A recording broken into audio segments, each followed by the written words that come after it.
Okay. Please note that the meeting is recorded and live streamed at www.vrpusd.org. Members of the public are entitled to speak to any item on the agenda either immediately after the item is called by the board president or following background information provided related to the item at the board president's discretion. Each person is entitled to speak on any agenda item only once at any meeting. Although board members may seek additional information, participation in debate on any item before the board shall be limited to members of the board. Please fill out a comment card which will be given to the board president indicating the item you wish to address. Comments are limited to 3 minutes per individual and 20 minutes per item. I would like to call up Perla Coreno, who is a 5th grader in Ms. Bacglioni's class at Cotati Rohnert for the flag salute.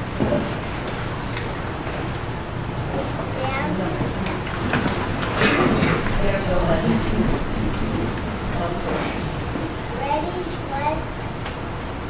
I pledge allegiance to the flag of the United States of America and to the republic for which it stands, one nation, under God, indivisible, with liberty and justice for all.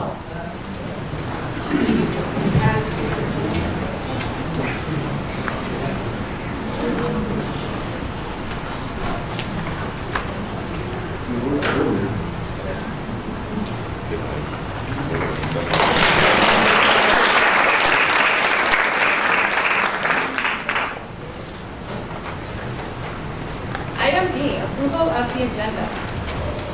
So moved.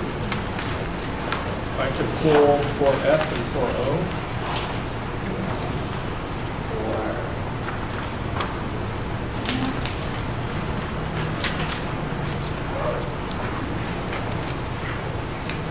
Okay, can I get a motion to approve the agenda as amended? So moved. Can I get a second? Second. A first and a second. All those in favor? Aye. Any opposed? Item 2, presentations. Recognition of community volunteers. Sarah Fountain from Monte Vista.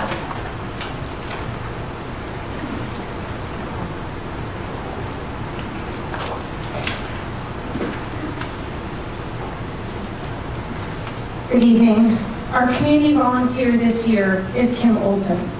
Kim has been a consistent and important part of Monte Vista Elementary. She never shies away from tasks she's asked to take on in order to help our school. She works in 2 classrooms, helps with our art docent program, participates in our PTA, and attends field trips. Kim has also been known to deliver treats to the staff room to show her appreciation for all that our staff does. She donates her time and materials to classrooms and can be counted on to organize any event. She is an extremely valued volunteer at Monte Vista Elementary.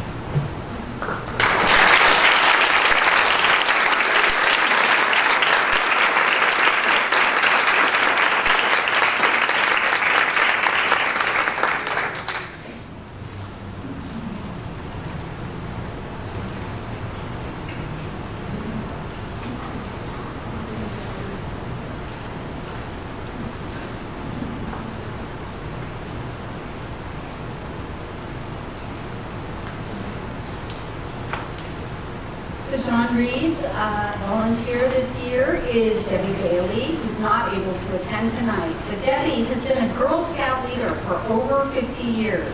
She has volunteered to run our outreach Girl Scout group for the past 25 years. First at Waldo and now at John Reed. She's done a spectacular job helping young girls gain confidence in themselves and acquire nutritious skills. The girls are always excited to see her, and she continues to be a guiding light for all Girl Scouts in the area as well. When her children attended John Reed many years ago, she volunteered even in their classrooms, and when she was PTA president when her children were at Rancho Cotati High School. Debbie has enhanced our student lives and plans to continue doing so in the future.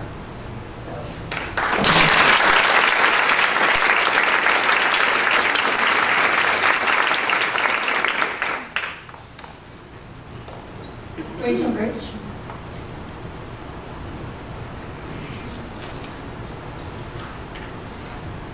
Our volunteer here is Paige Yaya.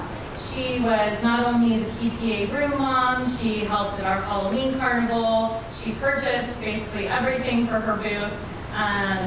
She's helped in class at our luau, put on not only one basket but two, and probably above all else, she single-handedly put together our yearbook this year. So thank you, Paige. Couldn't have done it without you.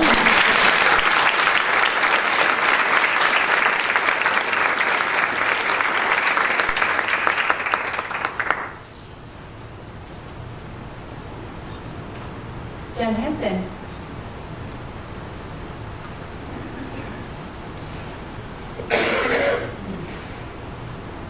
I'm bringing her up now. She's going to stand up here with you. So the Evergreen Elementary's Volunteer of the Year for 2017-2018 is Amanda Kelly. Amanda has been a part of Evergreen for almost a decade. She has been actively involved in PTA during her time here with various board member roles, and this past year served as our PTA president. Under Amanda's leadership, this has been an outstanding and incredibly fun year for our PTA.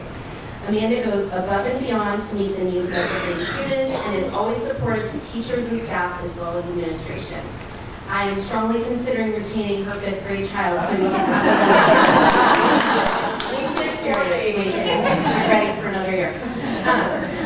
We are so devastated to see her officially move on to middle school, but we are very appreciative of the countless hours Amanda has dedicated to the Evergreen PTA. Amanda, you have made Evergreen a better place, and we are so happy that you will continue to be involved at our site as one of our favorite substitute teachers. Thank you.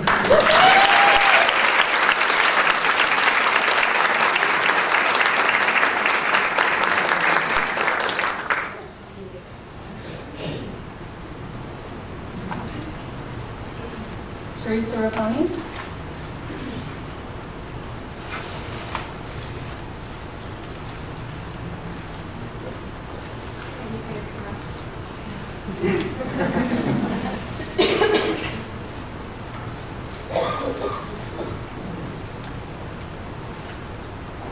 So Tracy Farrell is Richard Crane's Volunteer of the Year. Her spirit began long before Richard Crane was even finished construction, helping with our family PTA, helping with the pancake breakfast. She didn't stop there.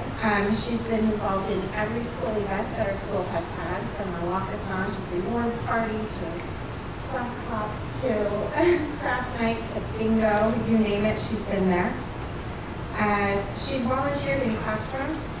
Volunteered in all 3 of her classrooms and even more, helping out teachers in any way that it can happen. She's been to outdoor ed and self-deserving Fairfield. She's there to help whenever needed. We had our first Wizard of Oz performance, and that wouldn't have happened without Tracy willing to volunteer to help with the drama club every Thursday at lunch, as well as after school on Tuesdays. Goes on and on. When I sent out to the emails to my staff asking about volunteers, everyone was shooting back emails, and Tracy's name just kept coming up, even if they didn't have a child in her class. So we're very appreciative of everything, and the entire staff wants to say thank you for making this a better place.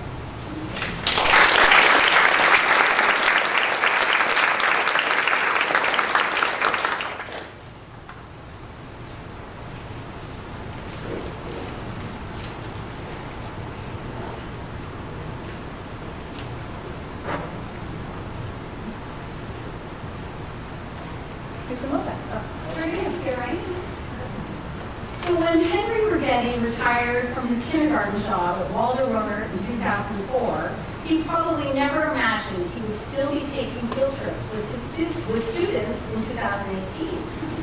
Henry came back as a volunteer in Kathy Dixon's kindergarten class every year until she retired in 2010.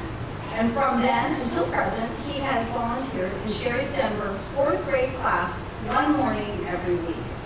He works with small groups of students on reading, helps with copying and other clerical work, works with students in science stations, and has chaperoned almost every field trip. He has been to Point Reyes, Blue Reef Reserve, Sonoma Mission, Vallejo's Home, and Sacramento countless times. He has even chaperoned the environmental living program at Petaluma Adobe for 3 years in a row, good-naturedly sleeping on the floor in a sleeping bag and getting his group up for night watch. Henry is consistently patient, calm, and a positive force for students in Sharon's class. We at Cotati Rohnert have been very fortunate to have his expertise and his kind and caring example for decades of students. So Henry, come on up here.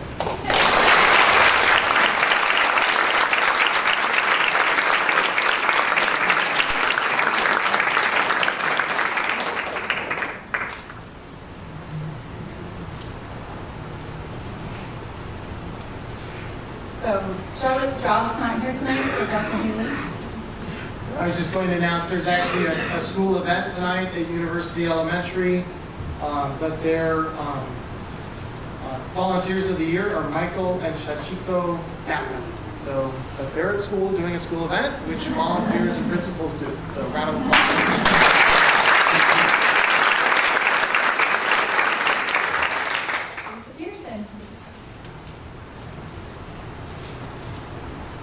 Good evening. So Thomas Page would like to recognize Tracy Jackson. She's not here tonight because she teaches at the JC and at Sonoma State. She teaches teachers. Anyway, she's awesome. She has 2 children at our school. She's volunteered for the past 4 years, even with her busy schedule. She's in the middle of finals right now. But she volunteers in the classroom and field trips and donates supplies, and she's just a wonderful person to have around. She'll do anything we need. So I'd like to tell her thank you.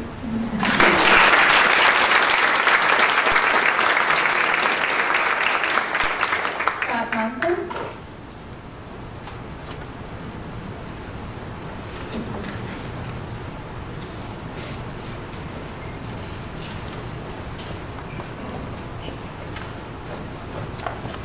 So our Volunteer of the Year award is for this year is for Susan Adams.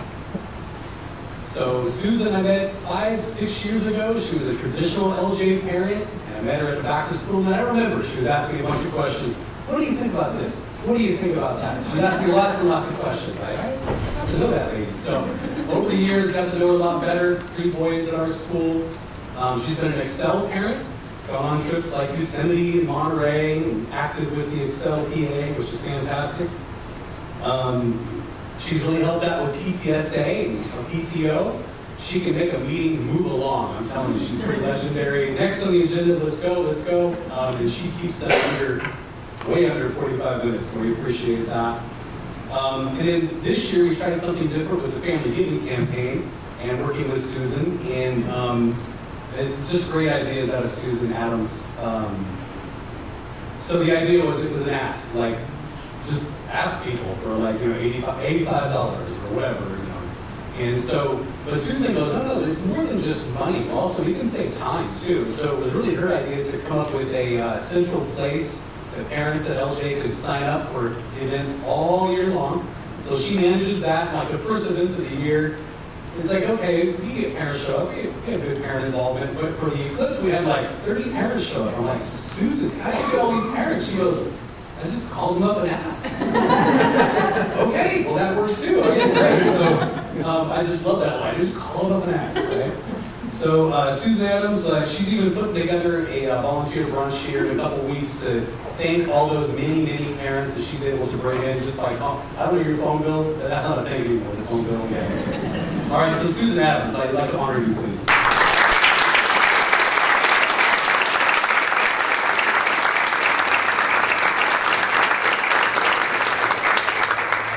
One of the lady principals brought flowers, and I'm the guy principal, I didn't bring flowers, but I do have a hug for Susan.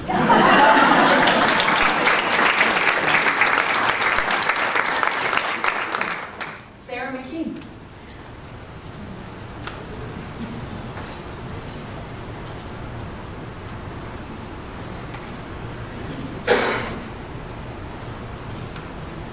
Good evening. The Volunteer of the Year Award for Technology Middle School is going to Mr. Jack Freideland.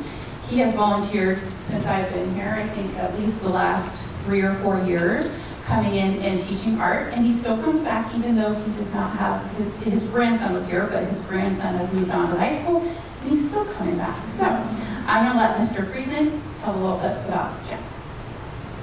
Mr. Jack Friedland has been generously volunteering his time and experience for at least 3 years. He is an accomplished artist and brings the richness of culture and art to Mr. Friedland's classroom. Mr. Friedland had the fortunate experience of meeting Walt Disney as a child. He has a wonderful rapport with Mr. Friedland's students, who find Mr. Friedland interesting, charismatic, and inspiring. We are very fortunate to have Jack Friedland as an inspiring volunteer in our wonderful community of EMS.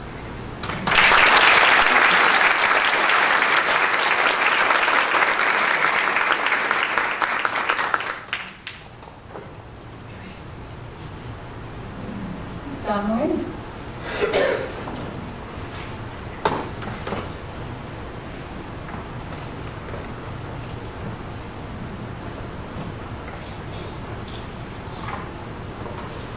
All right. So tonight, to honor our Volunteer of the Year at Technology High School, we have Melissa Imhouse. Come on up.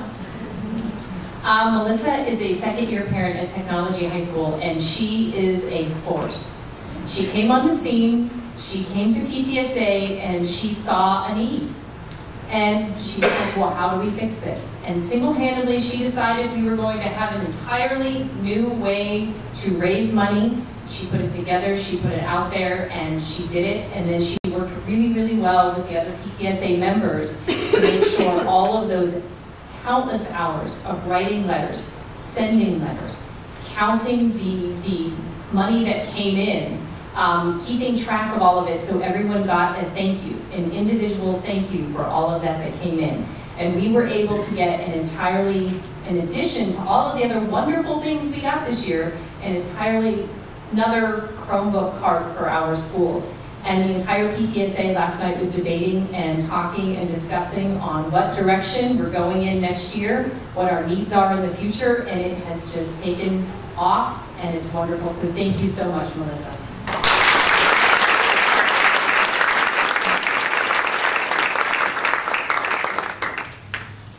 Amy Carter.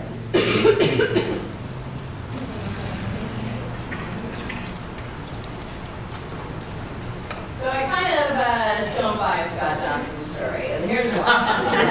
Because as administrators, we sit here every year and we watch these wonderful volunteers, and we count on our fingers when they're going to be at our school. And for me, Deepa's has definitely been one of those. She has a great reputation. I can't imagine this is the first time you received this, but she's happy. How many of you are band parents or have been band parents? Have a child in band, gone through the band program? It's a cakewalk, right? It's so easy. Having been a band parent myself, it's a very, it's a labor of love. You have to help support your child through travel, through practices, through early morning practices, handle all the instruments, and when the instruments get broken and the uniforms. It's an arduous task, is my point. And Deepa has been the individual who's really taken on our music boosters through her hard work and the work of the people that she represents here today. They've really taken our band to some amazing places and our choir to some amazing places. And I think part of what I really value about Deepa is her focus on the future. She's made sure that the band boosters has really clear protocols and clear plans so that people that follow after her will have handrails to follow. So on behalf of Mr. Becker, all the music students, both band and choir, and Branch Clay High School, thank you.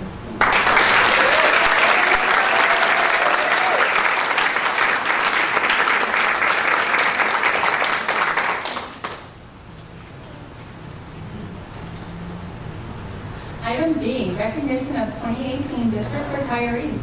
We're going to start with Sarah Fountain from Monte Vista.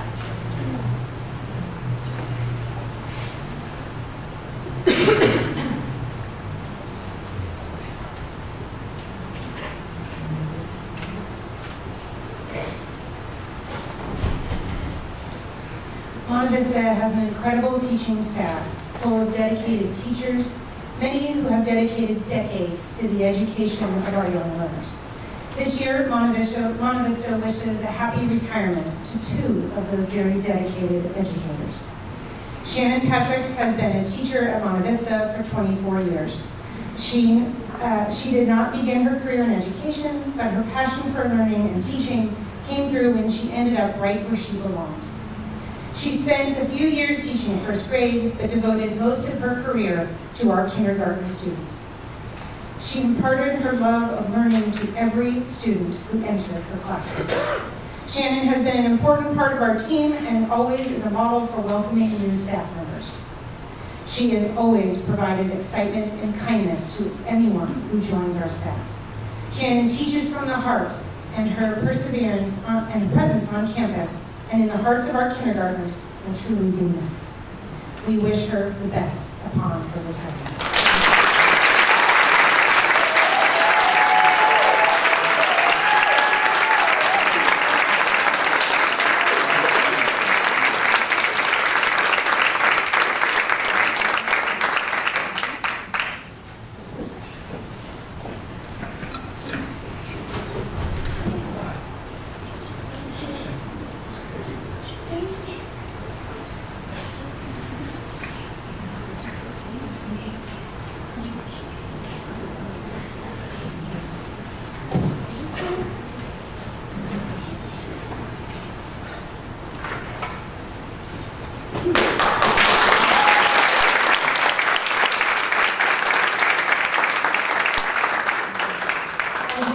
To a kindergarten teacher, we must also say goodbye to a long lifetime first grade teacher.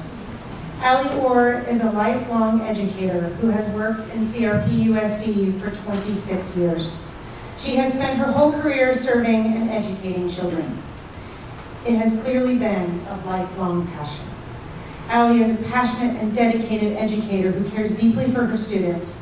It is hard to imagine what our school and our first graders would be like without her fun, loving spirit.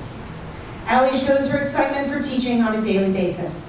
She imparts her excitement for learning and her dedication to education to all of her students. Besides students, she's taken pride in working with the new students and student teachers, even receiving the Circle of Excellence Award from Sonoma State University. Her hugs and kind words will truly be missed at Monte Vista, and we wish her the best as she retires.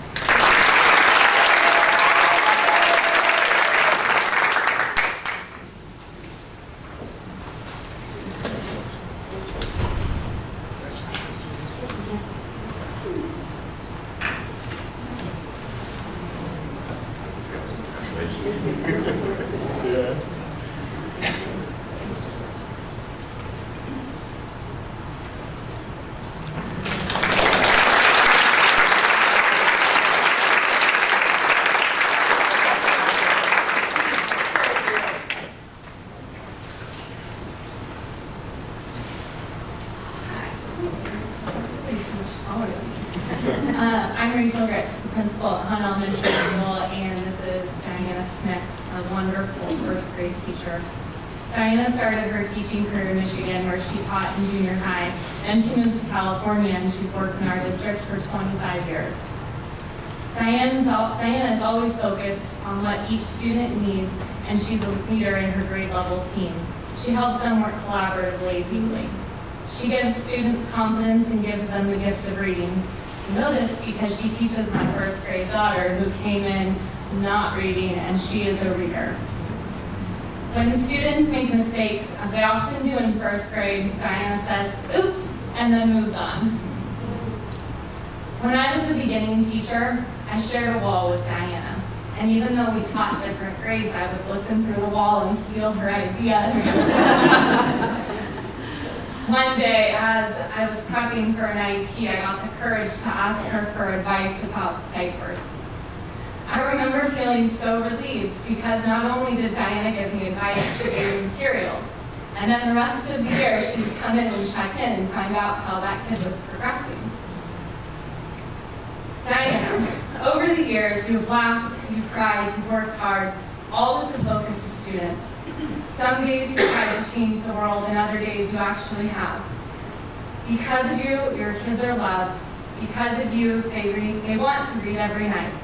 You've touched hundreds of kids, and I know they've touched you. While the door of teaching may be closing, we want you to know that the door to volunteering is always open. Thank you for everything you've done.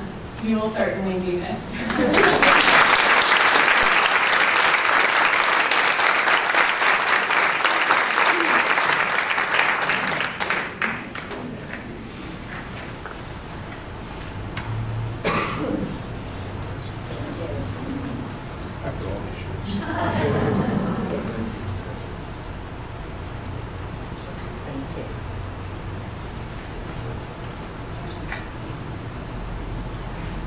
I know.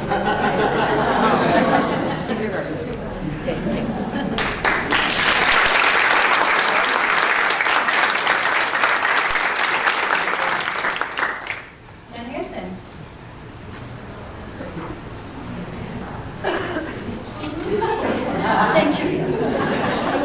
Feeling very lonely there without Denise. This is how it's going to be now. All right, my two titans. Oh my goodness. So I have to thank Aileen Versace for her support and collaborating with me to write these two very important speeches for these fantastic educators. So Denise and Kelly are 2/3 of our kindergarten dream team, and we cannot fathom not having them on our staff. Denise and Kelly have been key staff members whose energy has made Evergreen such a special place over the years. Evergreen staff members have gone through high times as well as tragedies. And while these two have gone through their own struggles, they've been a consummate strength for all of us. Their ability to be strong and reassuring and caring has helped all of us get through these hard times together as a team. I'm going to talk about Kelly first. So I would like to introduce our very own Cotati Rohnert Park OG, Stanley. After teaching approximately 925 students over the past 37 years, Kelly has decided to hang up her lanyard. Kelly has taught special day classes, RSP, K-1 combos, first grade, and kindergarten. Throughout the past 37 years, this girl has gotten around the district. Starting at Richard Crane, then working at John Reed, Han, winning at Evergreen in 2007. Over the past 11 years, Kelly has fully immersed herself as a Bobcat/unicorn, and we have loved every minute of her being on our staff. Kelly brought to the kindergarten team her experience with children and with parents. Kindergarten is a grade where educating the parents is as important as educating the students. Kelly was valuable as a teacher who could initiate parents into the schooling experience and make that connection with them. Kelly was also a team leader in PLCs, as well as working with her colleagues to make the Walk to Read program successful. So I want to share two quick stories about Kelly that I think really illustrate her strengths as an amazing teacher. A few months ago, I was working late in the office. It was about 6:30. I went in the copy room, and there was Kelly. And I asked, "Why are you here so late?" And she said, "Oh, I got this idea for something new to do with centers, and I'm really excited about it. I just have to stay late and get it ready for my students." Now, I don't know many teachers in their 37th year that would still be on campus that's late, but that's the kind of teacher Kelly is. She is an innovator, a go-getter, and always committed to giving her students the best each and every day.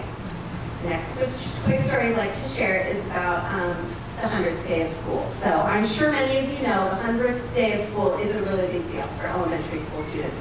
So part of the day's festivities were for students to draw and write 100 things that they were wishing for. So one of Kelly's students wrote, "I wish for 100 Mrs. Stanleys," which was adorable and hilarious. I have to agree with this student and say that as a principal, I too would wish for 100 Mrs. Stanleys. And I want to wish Kelly a wonderful, relaxing retirement after an amazing 37-year career. Your students, their families, and your fellow staff members are truly the lucky ones, and we love you so much.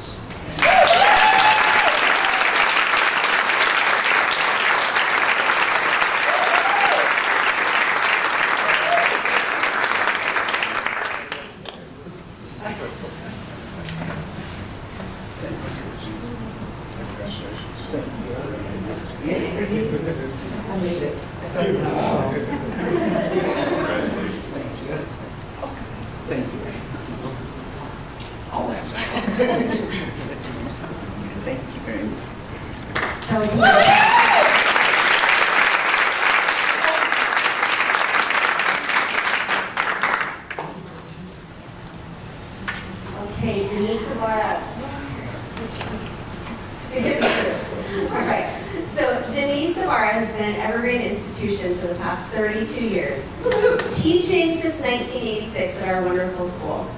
During her time here, she has taught 6th grade, 5th, 6th combos, 1st grade for many years, and has rounded out her career teaching kindergarten, which Denise says is the best kept secret. Throughout her career, Denise has been an early adopter and is always willing to try new techniques if she felt they would help her students be more successful. She has very high standards for herself and her students, and is always interested in being the best teacher she can be. Denise enthusiastically supported the Watch and Read program and helped make it successful for her grade level. She was a team leader at her grade level and was instrumental in helping them to work together. In addition, Denise served as lead teacher at Evergreen for many years. Our Evergreen parties would not have been the same without Denise on our staff. For many years, she has been the lead songwriter for our retirees and always chose the best song and lyrics to make each person feel valued, special, and honored. Denise has a quick sense of humor, a great heart, and endless energy. And even though Denise only taught a small portion of this school year, we are still not and never will be ready to let her go. That being said, we wish her all the best in her retirement. I can't think of a person in this world that deserves happiness more than Denise Zamora. Good luck, my dear friend. We love you.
I get the honor to present our retirees and principal, Teresa Peterson. Come on up, Teresa.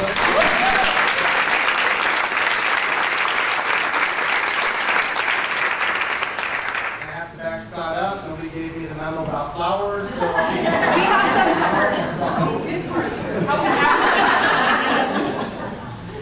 Teresa Peterson is a valued and respected member of our team. She has served in many roles. Just got up stage. She had one of her speeches too much. She has served in many roles in her 20 years in our district. She's taught multiple grades at both Walter Rohnert and Thomas Page Academy. When we needed her to be the leader of the school, she stepped up and has been the principal for the last 4 years. I have tremendous respect for Teresa as an educator. She's given her all to Thomas Page Academy and stabilized the leadership of the school when it needed stabilizing. More than anything else, Teresa loves the students in her school. For the past 7 years, whenever I've been at Thomas Page, in the morning, she's out greeting and welcoming students. Whenever I'm there in the afternoon, she's out saying goodbye and helping them into the bus or into a car. She was invaluable to the district, the architect, and the contractors as we built and renovated her school, all right around her. She always had the safety of her students, teachers, and the school community as her priority. She has a strong voice on her district leadership team and never wavers from sharing her opinions. That was a politer way to say she was actually, and this is true, voted the principal I was most scared of. But it got her a brand new school. She advocates for her school, and she advocates for our district at all times. We're going to miss her, but not too much. A condition of her retirement was access to her backyard pool for future TGI events. It's in the art section, the safe section in town.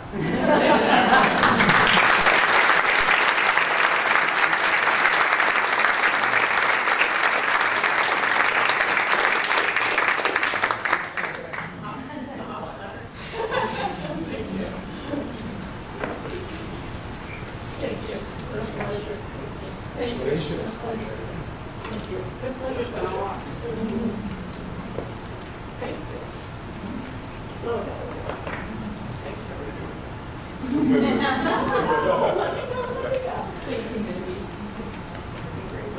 Thank you. And you guys keep it going. Thanks.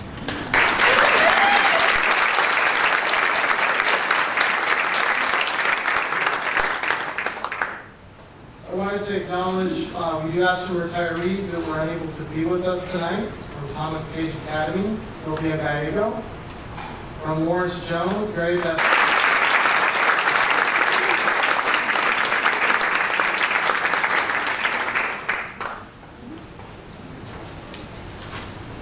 Item C, recognition of student board members Samantha McKinley and Calvin Jenkins.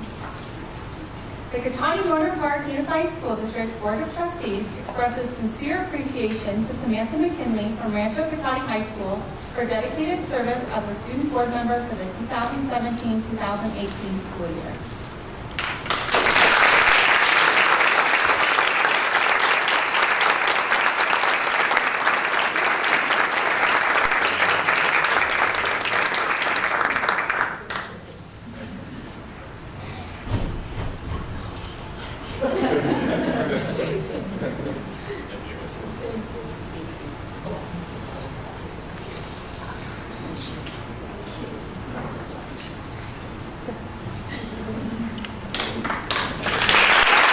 Technology High School for dedicated service as a student board member for the 2017-2018 school year.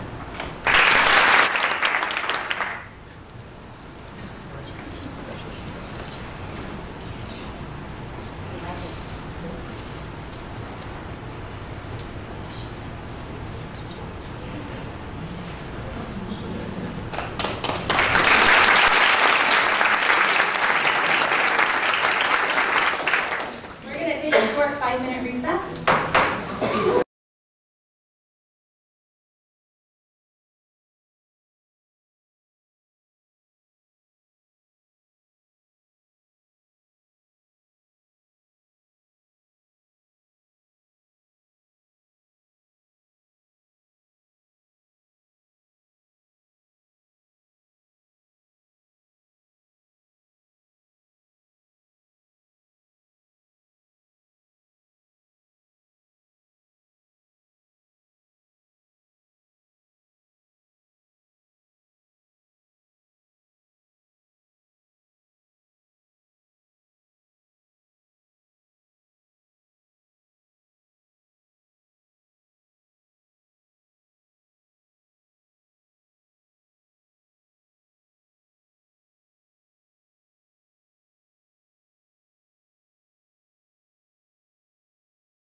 Item 3, communications. Item A, student board member reports. Samantha McKinley. Good evening, everyone. So as the end of this year has rapidly come to an end, we have many events going on to wrap up the school year. We had our last Spirit Week along with the Move Up and Prom Rally. The rally featured the winning promposal video, the senior slideshow, and many moms who surprised their graduating seniors with quite the rehearsed dance. Teachers Jessica Holman and Garrett Cotaling were crowned Queen and King during the rally, and seniors Melissa Pulido and Jessie Kapakui were crowned Prom Queen and King at the dance itself. We held our annual Cougar Olympics, which involves many competitive games for opportunities for classes to win spirit points. At the end, the seniors were left with the most spirit points, winning themselves a tailgate at lunch this Friday in the quad. A few weeks ago, we had a drill that taught students what to do in case of an active shooter. The last Student of the Month party will be held next Thursday. And this Friday at 6:30, there will be a senior versus staff basketball game in the gym. Admission is $2, and we hope to see many teachers and students come to cheer on the teams. In honor of our Teacher Appreciation Month, teachers have been told to BYOB, which is bring your own banana, on Wednesday the 23rd, and they will be served ice cream and toppings to accompany their banana to make delicious banana splits for all teachers. Most spring sports have come to an end, but baseball has continued on to playoffs that begin tomorrow with their first NCS game against Casa Grande. Softball and track has begun playoffs as well. The football team for next year has already been formed, and they have begun practicing in anticipation of an action-packed season. Last week and this week, students have been taking their AP exams, and next week we will have College Day, where all seniors sign the poster of their college or armed forces or workforce. And Senior Week begins the 29th, and seniors will receive their yearbooks, cap and gowns, participate in many activities such as skate night and senior sunset as they prepare for graduation on June 1st. And the new executive board for the school year of 2018 to 2019 has been sworn in with the new president, Caitlin Drouet, Vice President Louise Cabrera, Treasurer Brianna Davis, Secretary Trinity Taylor Yamanoa, and last but not least, I would like to introduce you to our newest school board representative, Amelia Torres.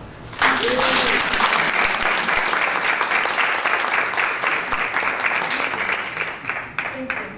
Thank you, Samantha. I think everyone should know Samantha next year is attending Cal Poly San Luis Obispo, and your major is? Communications. And congratulations.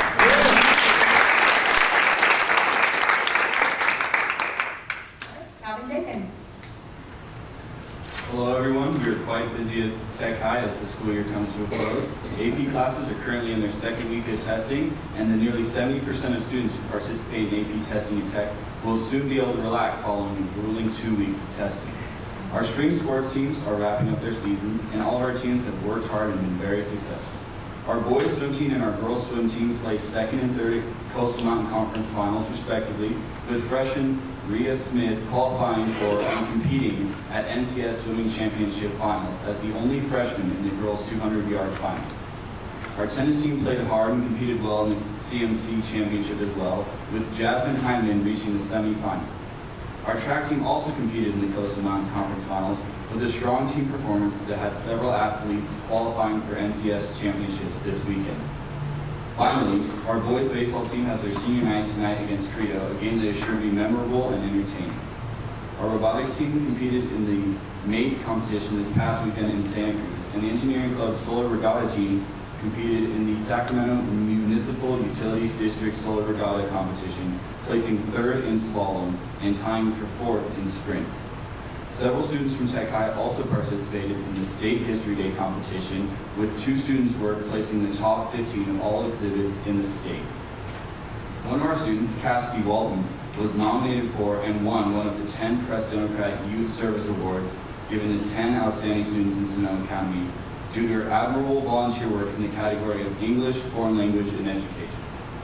Tech High has also been ranked in the top 4% of all high schools in the nation, something that we are all very happy to hear and serves as a testament to the excellent work of our administrators, teachers, and students. Finally, seniors are preparing for graduation and the transition into adult life and the wall of student pictures with their post-high school plans has been put up in the hallway. That's all the news at Tech High. Thanks for listening.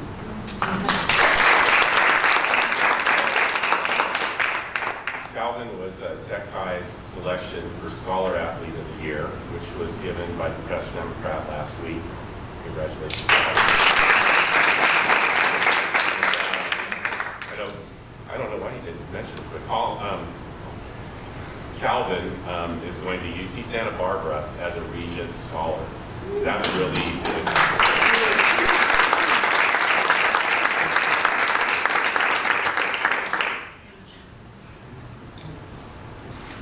Item B, Rohnert Park Cotati Educator Association Report. Jen Bobovich.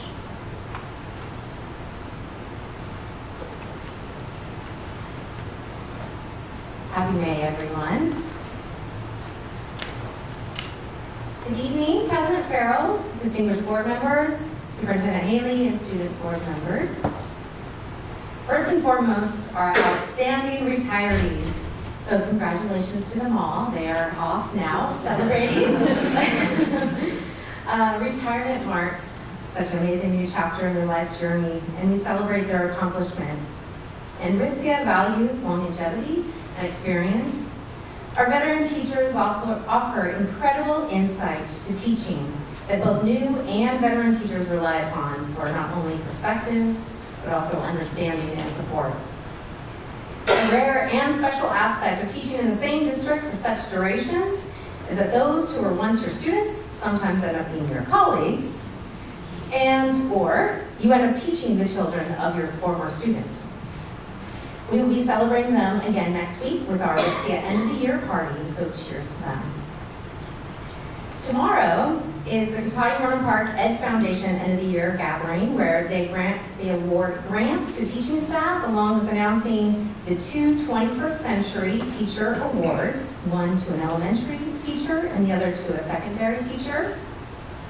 The Ed Foundation's funding to staff through grants is absolutely incredible. I think as my teaching years go on, I'm amazed at what they do and what they provide. And we're really lucky to have this kind of support in our community.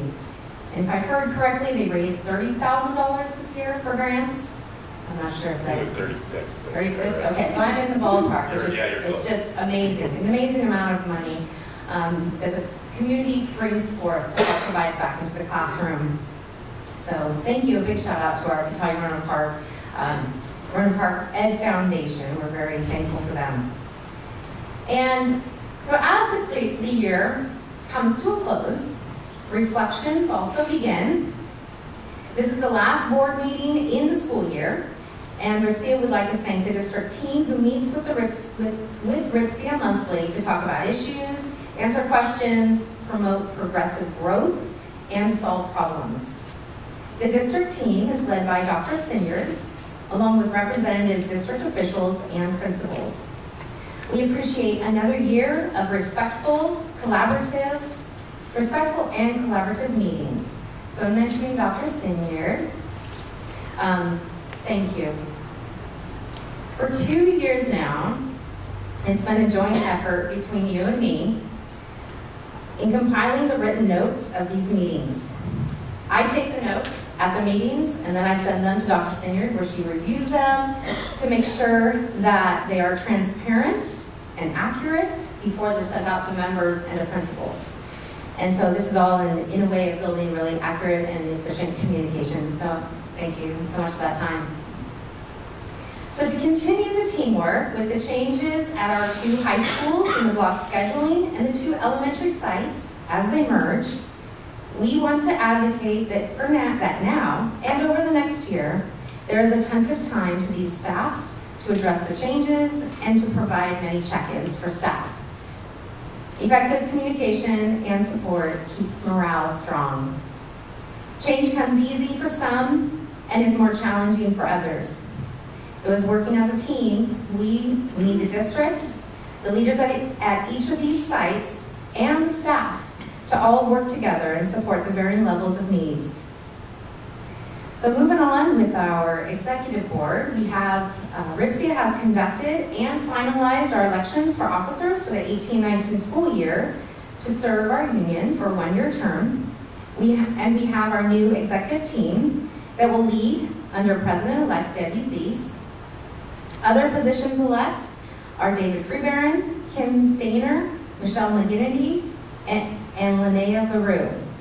Carly Hart will also continue as our negotiations chair. Our current executive team is already communicating with the upcoming executive team to help with the transition, and we have full confidence in the next team to be the collective voice for our membership. So moving forward, efficient two-way communication is a goal. Two-way input is a goal. Our union will continue to make efforts to build communications with members, with principals, and the district. Thank you very much.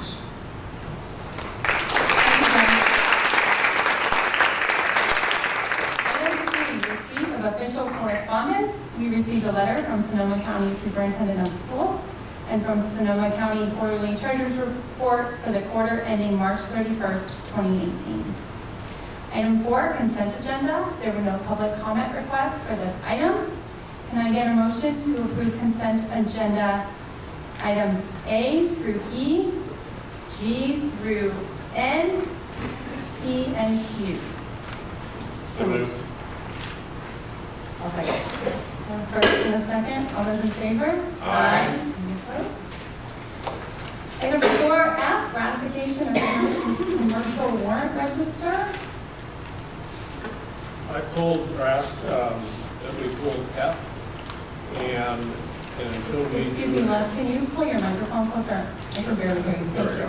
Is that better? Yeah. Okay, so I pulled item F for the warrants because of the J.C. Paper contract, and I will not vote for J.C. Paper transactions until which time we do a competitive bid for our janitorial supplies. Can I get a motion to approve item 4F, ratification of commercial warrant register? So moved. Can I get a second? I'll second. I have a first and a second. All those in favor? Aye. Any opposed? Opposed?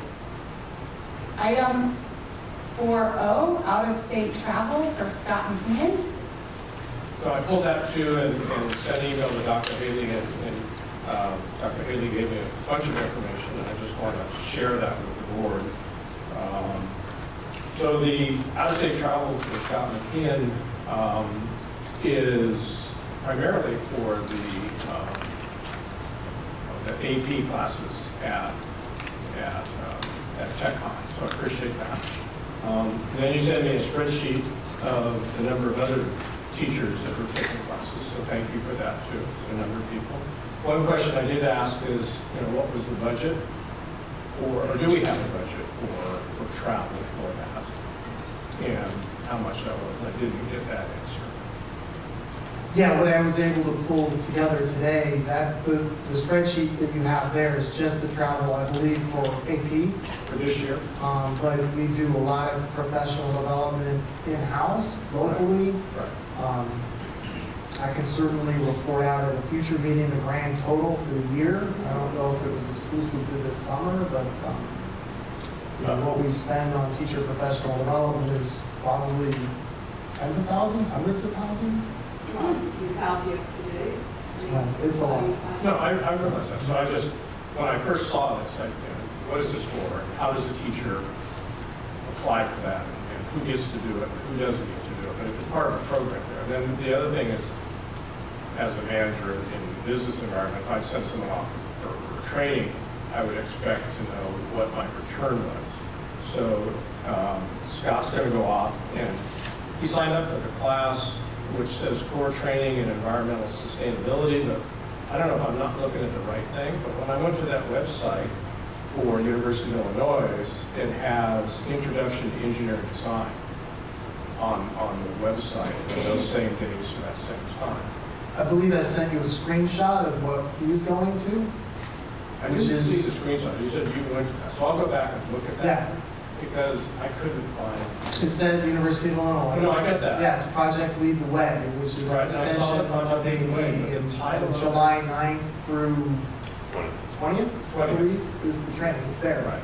I saw the They've website. also got a same class. They don't Oh, just this? that class. Yeah, there's There's a lot a of same different- class, same date called Introduction to Engineering Design. They probably have that as well. Okay, I didn't see both of them on there, so I'll go back and look again. Okay.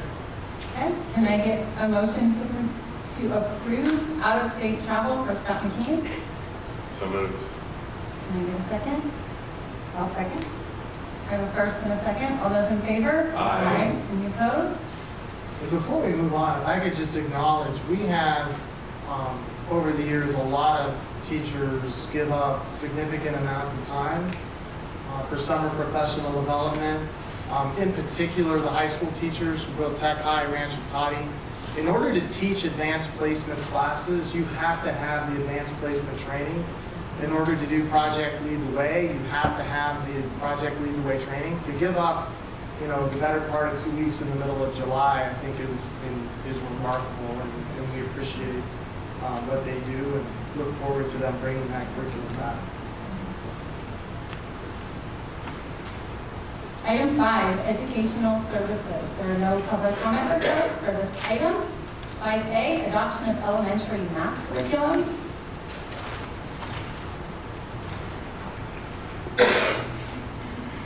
We're excited to be adopting Eureka Math. We've been working on this for quite a few years. Several different pilots. Correct. I move we adopt the elementary math curriculum with Eureka Math. I'll second. I have a first and a second. Are there any questions? All those in favor? Aye. Any opposed? Item 6, personnel services. There were no public comment requests for this item. 6A, ratification of personnel action report 1718-10A certificated.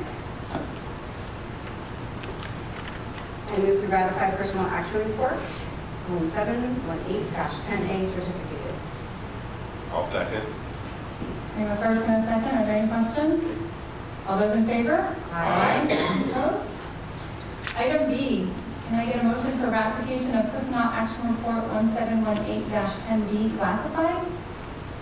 I move to ratify personnel action report 1718-10B classified.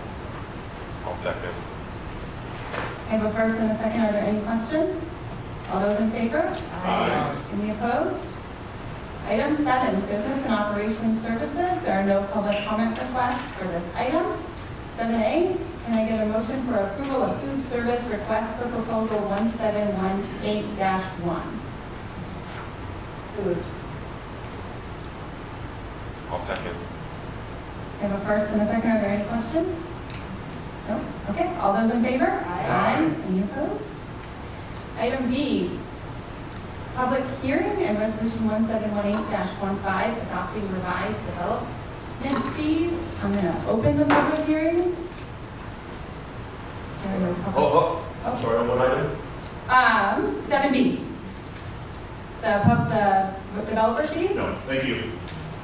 I'm going to close the public hearing. Can I get a motion to approve resolution 1718-15, adopting revised development fees? So moved. I'll second. I have a first and second. Are there any questions? Roll call. Oh, I'm sorry. Trustee Wilkemute? Yes. Trustee Orloff? Yes. Trustee Nahn? Yes. Trustee Brown? Yes. Trustee Farrell? Yes. Item C, resolution 1718-16, designation of applicant's agent to Governor's Office of Emergency Service.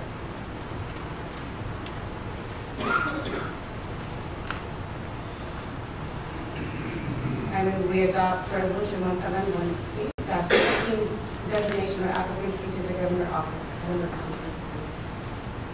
I'll second. Are there any questions? Roll call. Trustee Wilkemute? Yes. Trustee Orloff? Yes. Trustee Nahn? Yes. Trustee Brown? Yes. Trustee Farrell? Yes. Item 8, board services. There are no public comment requests for this item. 8A, fiscal updates and planning. The governor's pay revision did come out, and consistent with pretty much every single year of the Governor Brown 2.0 administration, he underestimated revenues. He acknowledged the underestimated revenues. Revenues are coming in higher. Almost as, I think, an exit statement to the legislature and to whoever his successor is going to be. He really emphasized that that process continue so that the funds can be spent, they'll be spent on an annual basis for one-time purposes. I know there are people that philosophically disagree with him, that if you do that every year, it really seems like ongoing funds. But I think he has truly attempted in this second administration of his to put the state on a better fiscal path than when he found it, and I believe that he has. So with this May revision, there was a small increase for schools, but not a large increase, but we would anticipate that if those revenue estimates if the revenue that's been already coming in continues throughout the year, that there'll be additional one-time money again in next year's budget, depending upon what the legislature does or his successor. For us, in general, we have used this process that he's done of one-time funds, I think consistent with the same way that Governor Brown has used them. At times, we've used it to build up our reserves. We've started a trust for our other post-employment benefits. At the same time, we know we have students that are here now that need access to what those dollars can provide, and we have used them at times for things that look ongoing, teachers and support for teachers, and we think that's important as well. Staffing is a big cost for us, and we're looking at our staffing for next year. In regards to staffing, I know some questions have come up about counseling and specifically elementary counseling. We really view what we did this year as something leading the way for our county, increasing the amount of counseling services we have at all levels for mental and emotional and social health for students. We will be keeping the 3 specific elementary counselors that we brought in this year. We are looking at using them somewhat differently next year, but they provided a valuable resource for our school sites. We're also looking at some expanded mental and emotional counseling support for our middle schools. This year, we're very aggressively looking to staff our special education program with district employees rather than contractors. We're already out recruiting school psychologists based on the changes that we made with that program, and so far we've been fairly successful. And it looks like we will also have some administrative changes for next year, and so filling all of those roles is a priority as well. Also part of budget planning for 2018-19, I've been working with the attorney for Federated Indians of Great and Rancheria to develop a process and a plan for working with them for the Community Investment Fund. We do receive approximately $1.2 million as an estimate for next year, and that requires that we have a committee that comes to agreement on how all of those funds are spent. For instance, those are many of the dollars that we use to increase our counseling support. That's where the money came from. And we thank the tribe for their commitment to our local community. We can all have differences of opinion about whether or not gaming is good or bad in our community, but it's here. And I will say the approach that the tribe took under the leadership of Chairman Saris was the first time in the state that they were able to have a compact that redirected more dollars locally than the rest of the state. And so for that, we're certainly appreciative for the amount that we get. At some point, the committee will have to meet. Our representative to the committee is the superintendent and the board clerk, but at this point, they have an ask schedule. School safety,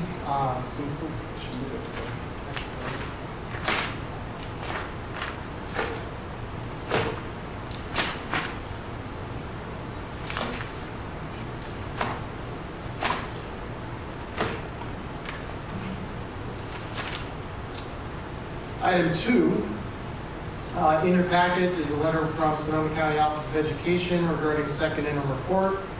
They agree with the staff and board with our positive budget certification. Also in your packet is item number 3, initial proposal from CSEA Chapter 645 for successor negotiations.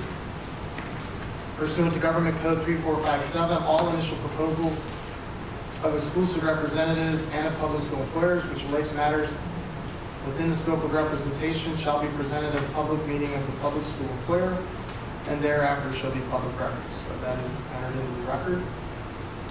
Facilities update. The progress of the Rancho Cotati High School Theater Academic Gymnasium building continues on.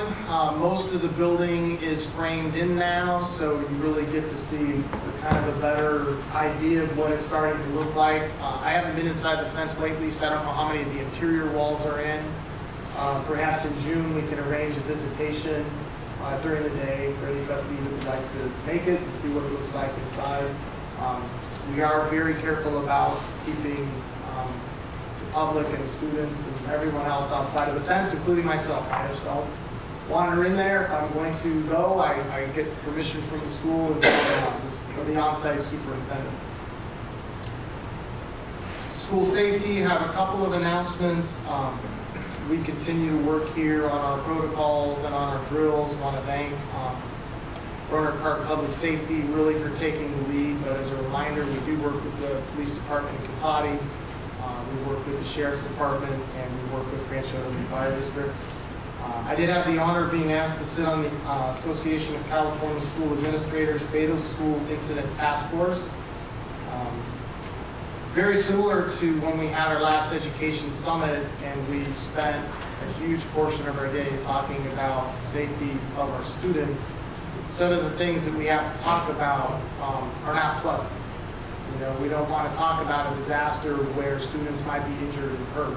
We don't want to talk about a situation where there might be a bomb threat on a campus. We don't want to necessarily talk about an active shooter situation, but we have to. We know from research, the more we talk about it, the more we plan, the better able we will be to overcome fear and act to keep our students safe. So this accident task force kind of has that same frame. We don't want to bring people from around the state together to talk about fatal school incidents, but it's something that we do need to address. We had our first meeting in Sacramento last month, and our second meeting is coming up in June. And then in July, we are hosting in Rohnert Park, the National Center for Educational Research and Technology, a special conference on school safety in a changing world. It'll be held at the DoubleTree here in Rohnert Park, so it's nice for us to be able to host that. We have a number of safety experts from around the country coming in. This will be superintendents and district attendees from all over the country, as the name national implies. And I've been asked to present at this conference on the superintendent's perspective. Actually, is working today on with some other presenters who will be at the conference on the agenda and how we will be presenting it, so we're looking forward to that. Don't really have anything new on parcel tax or bond. We'll give an update on that in June. The development update, we did meet this month with the City of Rohnert Park to go over the projects that we have potentially going on this summer and how that will work with the city, because as you may recall, we have school sites that have boundaries that go through parking lots and tennis courts. So we're always looking to coordinate with them when we're doing a project, and they're looking to coordinate with us when they're doing a project. And then we also talked about the specific plans and the timing of some of the housing that's going in and getting an update there. The Valley House development is moving along, and houses are selling, and they're going to keep building them as fast as they can. The enrollment report is included for the board, and with that, that's all I have on AIDS. Okay. One question on the enrollment report. We have one ETK student, right? Should we? Yes. That would be EETK. Yeah, EE. Oh, Yes. EE. Yeah, we had TK, and Okay. ETK, then the ETK. early entry Because TK. I thought they were all would have been. No. But we had an EE. That is correct. Special circumstance. Okay. So like 6 months old. Unfunded. Okay, all right. Yeah, you know, if we had, with our retirees, some early childhood education specialists, you know, teaching kindergarten, teaching first grade, is a very special thing. I was touched by Rachel Bridges' words about Diana Smith. As many of you know, my wife's a teacher. Well, my wife and I were both teachers. My wife's now a school principal. But my wife taught all of the elementary grades, but she was a great first grade teacher. And I was always in awe of her and those teachers that take kids who don't read and turn them into readers, which is like the most important thing you can do in their life. And that is a very special skill, and they are like the angels to me in the room. I personally could not do that. I could not spend my day in a kindergarten and first grade classroom. I love them. I was an elementary principal, but God bless them and for what they do. And if you visit now, you see there's some kids that are pretty darn young.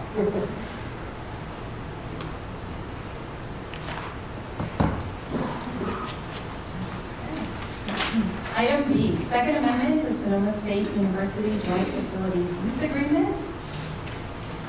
We had a pretty thorough presentation on this last month. We were able to come to a final agreement. We have with us tonight from Sonoma State University, Joyce Lopes, who I work with. Please come on up, Joyce, if you'd like to say a few words on behalf of Sonoma State University. Well, thank you. All I would like to say is that it's just been a pleasure and an honor to work with Superintendent Haley and his staff. We very much appreciate the role that this board plays and that the school district plays in our community. And it has been wonderful to have Tech High on our campus, and we look forward to continued partnership both with the district and with Tech High as we serve needs of older students and you serve needs of younger students. And we appreciate you considering this proposal so that we can indeed continue to serve needs of our Sonoma State students on our campus at a time when we need to expand and when the state does not see fit to provide funding beyond the footprint that we already have. So again, it has been really good to collaborate with you, and we look forward to continuing long relationship. Thank you. Thank you. Are there any questions on the agreement? Any questions? They approved it with the House. Okay.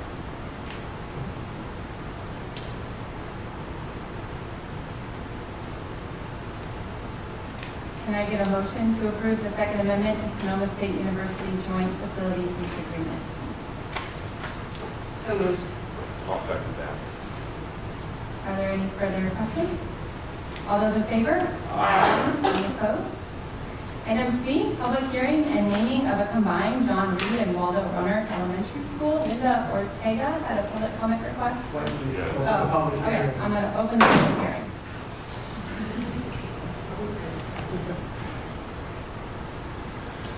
Good evening. I'm Linda Ortega. I'm the office manager at John Reed and have been there for nearly 24 years. My concern about renaming the oldest school in our district, the change that could affect so many kids that have gone through. We have children returning. All of the kids that now currently attend Waldo Rohnert will be coming back to John Reed, which is where they started. 90% of them, I believe, are returning to us. The cost involved, the idea of having to change everything, PTA accounts, student body accounts, tax ID numbers, all those things. I do believe the kids should have an input as to possibly changing the mascot or school colors. I believe Waldo Rohnert does and should have a history as well. My proposal would be to have Technology High School at Waldo Rohnert so it stays within its campus and can build from it. Thank you. Thank you. Are there any other public comments? I'm going to close the public hearing.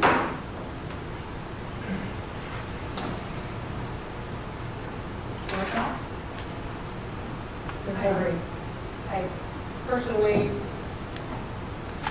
living in Rohnert Park my entire life, going to John Reed and going to Walter Rohnert as a student. They both have their own identity. They both have a place in the history of our city. I would not want to change the name of John Reed, and I wouldn't really want to change the name of Walter Rohnert. I would like to see how we can incorporate Tech High and Walter Rohnert's names together. That's my personal opinion. Is it going to go out to committee? I don't feel comfortable making that decision tonight. I'm not advocating. Yeah. I've generally found when it comes to things like this, I mean, again, it's at the discretion of the board. You don't have to have a committee. Right. That you can, all seek input and do your thinking. Generally, it's going to come back to the board for decision anyway. Right. I realize that, but I'm not. You don't have to take action tonight. Okay. You can table it till next month, but. It's just because we need to have an official, conversation with the board. Sure. That's why it's here. And if there is going to be a name change, we have to put that into play for signs and whatnot for the beginning of the school year. So if not tonight, we do have to make a decision in June. I'm good tabling it. I think community needs time to percolate. I think we should make a decision on at the next meeting. My own, I'm not a lifelong resident. I'm a long-term resident, but not a lifelong resident. Been a long time. In 20-something years. Almost 30 years. But yeah, I mean, I'm not wedded to either name. I didn't go to either school, so I'll defer to Jen. But I think we should wait till next week. How are we going to go out to seek input from the community? What's our plan to do that? So that people, come June, we make a decision and go, I didn't know this was happening. How do we go out? Open any suggestions that you would want. I think it depends on the direction the board wants to go. If the majority of the board is thinking that the proper name remains John Reed, then I don't know that really having a big process out in the community would be beneficial. I think it might actually be confusing. Sure. If, on the other hand, there was a majority of the board that felt very strongly that it should be renamed, then I think that would be a different circumstance. So far, I've talked to quite a few people in the community. There are differences of opinion, but I've talked to a number of people who believed strongly that John Reed should stay as John Reed. That's probably the majority of people that I've talked to. The second, or I should say plurality, I guess the second most amount of people would say, I can kind of see a historical quality of both names, or I don't really care. But I would say that for the most part, people have said you should keep John Reed Elementary as John Reed Elementary. And Rob, you've found creative ways to come up with other names very similar to the suggestion from Linda Ortega, which was, it could be Technology High School somehow at Waldo Rohnert. So those are the suggestions that I have heard. But I have talked to quite a few people. And I encourage all of you to. Yeah, I've talked to quite a few. It's really along the same lines. Most want to keep the name or have apathy, I guess, toward it. They don't really care one way or the other. So, and they're not, I haven't even gotten into discussions on Waldo Rohnert. So, at this point, for myself, I don't see any change unless there's a large contingent of folks coming to the next meetings. There should be a change. I don't feel necessary to change it from John Reed, but again, I'm not a lifelong resident. But I've talked to quite a few. I think it's incumbent upon us to talk to people we know, especially in those neighborhoods. I had occasion to talk with another lifelong resident in that neighborhood about this. I'll talk about that a little bit later, but I think that even that resident would want to keep it as John Reed. And the city of Rohnert Park and the city council are aware of what's going on, and certainly to weigh in if they want to. I'll have an opportunity to speak to all of them, many of them between now and June 12th, and any of you are encouraged to do so as well. Any of the motions came up? think as president, you can bring it back to that. Bring it back in June. Item D, public disclosure and ratification of the tentative agreement with SEIU Local 1021 dated April 24, 2018.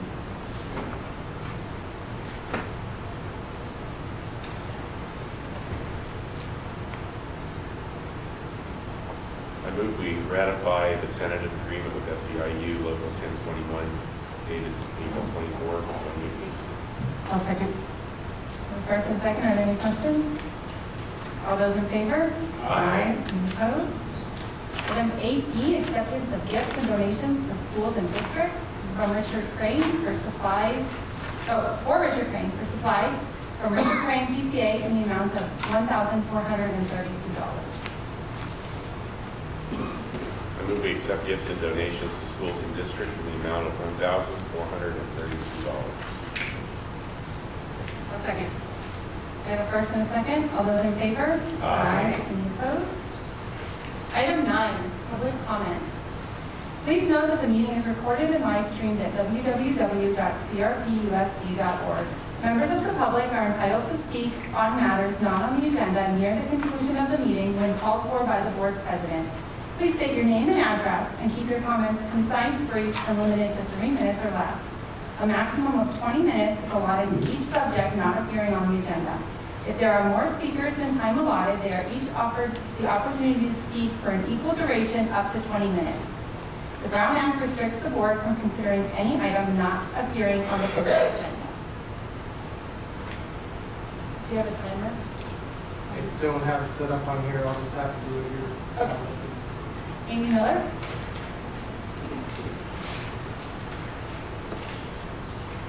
Amy Miller, 1030 Camino Coronado, 5th grade teacher, Rohnert Park resident, and deeply concerned citizen of this community. I went through at least 3 stages of grief when I watched a video of a large group storm into a private invitation-only community meeting demanding to share safety information. The group, led by Superintendent Haley, included trustees Farrell, Orloff, and Wiltermuth, some of our school site administrators, other district office staff, a few community members, and 2 teachers. At first I was in denial. They're not really doing that, are they? Then I was shocked. It's unreal to see people behaving this way. Why? Then I entered a stage of depression. It was painful and sad to see people engaging in bullying behavior. The rationale that the large group had a right to be there because they thought it was a RIPSIA meeting makes absolutely no sense. RIPSIA union members are teachers, counselors, nurses, and speech therapists. I want to make sure that people are aware that Maha Gregoretti's mother was at this meeting and witnessed the abhorrent treatment of her daughter. If you're a parent, I want you to think about how that would make you feel if one of your children was being targeted and scapegoated in this manner right in front of you. Due to the sheer number of people participating, I imagine you would likely feel powerless to intervene. It is my understanding that the large group went out to the parking lot, huddled up, and cheered and clapped after their intrusion. This might be appropriate if you just won a championship in a sporting event, but it is absolutely offensive in this case. If anything, this act makes clear that the intention was never to simply inform or share safety information, but to interrupt, interfere, and intimidate. If that's not malicious, I truly don't know what is. I want to end with a big reminder about respect. Respect is something that you earn. Respect is not something you demand. Debbie LeBoy.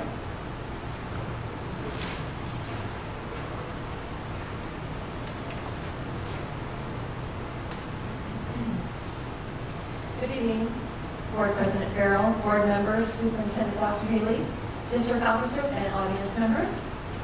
My name is Debbie LeBoy, and I am a parent in the district where my son attends Rancho Cotati High School. I wanted to recognize and acknowledge our College and Career Center at Rancho Cotati High School. I would like to thank our district for providing an amazing center for our students.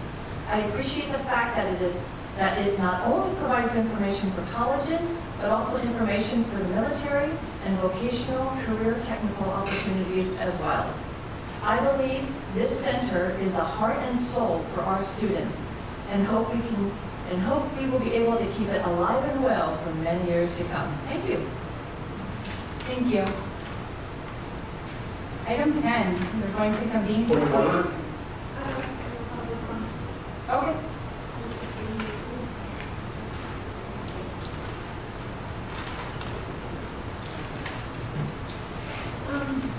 You are with your system of not calling on for public comment after each agenda item. You are breaking the Brown Act. You have your system makes it so that the comments cards are required to be able to speak. That is against the Brown Act, and it needs to change. Public input is important, and it has to be engaging. And you're just talking, and you're making your decisions, and there's a flow with it. And we're not allowed as citizens to go with the flow. We have to decide beforehand whether we're going to speak or not. And that's why comment cards are not a requirement. They're voluntary. You don't have to state your name. You don't have to, your whole policy is very much against the Brown Act. I would hope that you will address this and correct it in the future as soon as possible.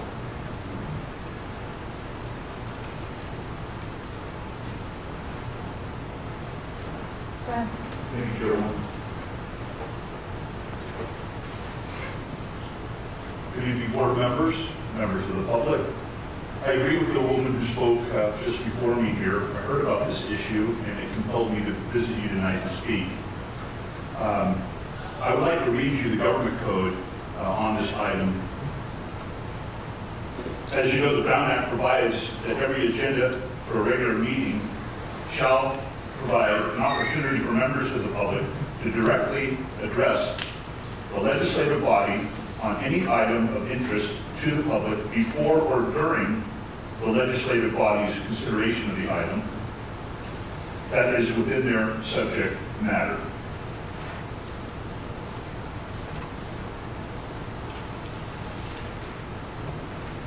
Under California Government Code Section 54954, subsection 3, a member of the public shall not be required as a condition to attendance at a meeting or speak at a meeting of a legislative body to regulate or to register his or her name, to provide other information, to complete a questionnaire, a card, or otherwise fulfill any condition precedent to his or her attendance or speaking. If an attendance list or register or questionnaire, speaker card, or other similar documents is posted at or near the entrance of the room where the meeting is to be held versus circulated to the persons present, it shall be clearly that the sign, register, or completion of the document is voluntary, and that all persons may attend the meeting regardless of whether the person signs, registers, completes the document, end quote. So this is clearly law. This is promoted by the First Amendment Coalition. This is standard procedure in all legislative bodies across the state of California, and for good reason. The woman who spoke before me is correct, but let's also look at some of the logical rationale why our state legislators put this into effect. As taxpayers and citizens in our communities, we have the right to speak anonymously. We have a right not to be in fear of retaliation for our thoughts, for our views. We have a right not to be hunted down through social networking, be followed, be blackballed at work, be blackballed at school, have our children blackballed because something that their parents or their representatives spoke to. I'm a little shocked that the board has been operating this way without the speaker card being very clear that the name should be is optional. So I would like to put the board on notice to please take a look at this, consult with your attorney on this, and be known that you are on notice on this, and I hope that this will be rectified in the future. Thank you very much. Thank you.